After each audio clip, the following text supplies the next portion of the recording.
Hello guys, welcome to রাজমিস্ত্রি blog.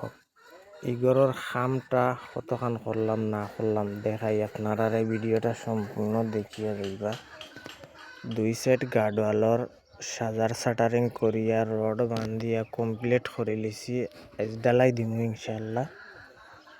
আর দেখতে পাইরা দুই সাইডে প্রায় 70 ফুট জায়গা।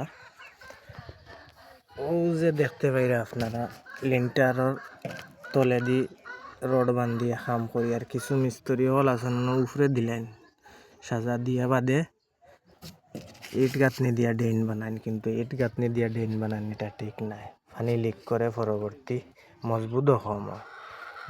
আমরা দেখাইনি তলে দিয়া করিয়া লিন্টার আছে প্রায় 10 ইঞ্চি লিন্টার, 10 ইঞ্চির তলে ডালাইটা করিয়া সাজা ডালাই। আর অন্য ড্রেন রয়ে যাব, ডালাই বাদি পানিও লিক করতে পারতো না।